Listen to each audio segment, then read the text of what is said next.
Трое якутян стали финалистами конкурса «Лидеры России». Региональный полуфинал для представителей Дальневосточного федерального округа прошел на базе Дальневосточного федерального университета. Участие в нем приняли 250 человек. Конкурсанты решали управленческие кейсы разной степени сложности. С финалистами из Якутии встретились наши корреспонденты. Новые знакомства, опыт, проверка собственных сил и миллион возможностей. Так говорят участники о конкурсе «Лидеры России». Это уже третий сезон, и в этом году он собрал рекордное количество заявок – более 230 тысяч. Якутяне, как и прежде, в стороне не остались, но до финала дошли самые амбициозные.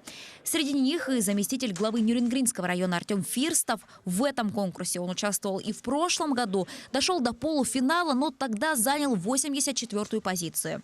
На этот раз среди участников Дальнего Востока он вошел в 30-ку лучших. Впереди финал. Подготовка идет полным ходом. Каждый участник в рамках конкурса должен реализовать социальный проект. Сейчас идет реализация общественного проекта «Сердце лидера». Это помощь в ремонте социально незащищенных граждан, таких как пенсионеры, одинокие проживающие граждане, многодетные семьи. Еще один финалист Василий Гринченко работает в компании ТАСС «Юряхнефтегазодобыча» главным геологом в Якутии и живет уже 5 лет. Василий принимал участие в масштабном проекте запуске второй очереди месторождения. Теперь своим опытом финалист конкурса «Лидеры России» делится со студентами и школьниками. Он с единомышленниками запустил образовательный проект. Мы планируем организовать ряд курсов, лекций, которые будут читать производственники с производственным стажем для студентов, школьников, которые обучаются в университетах, школах республики. Мы планируем, что это будет не разовая акция, а это полноценный проект в рамках сотрудничества. Во второй раз в конкурсе «Лидеры России» принимает участие врач, кандидат медицинских наук, телеведущий, общественник Иван Луцко.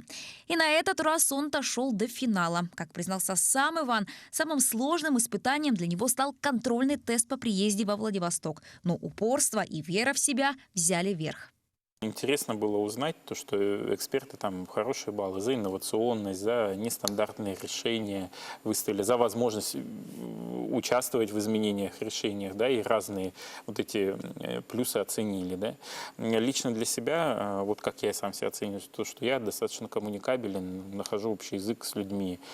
Победители конкурса получат возможность поработать с наставником из числа ведущих управленцев России. Это федеральные министры, губернаторы, парламентарии, руководители крупнейших российских корпораций.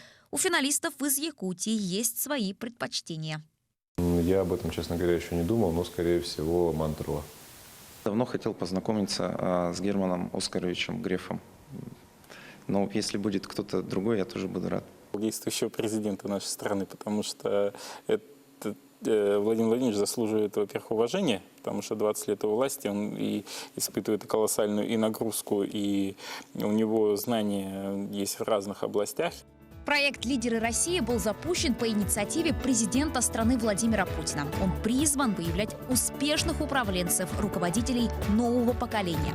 Суперфиналисты конкурса попадут в сообщество лидеров, которые определят будущее России. Финал третьего сезона пройдет в городе Сочи с 27 по 31 марта. Анастасия Кобызева, Марфелина Алексеева, Александра Цыбикова, Григорий Николаев. Якутия. День за днем.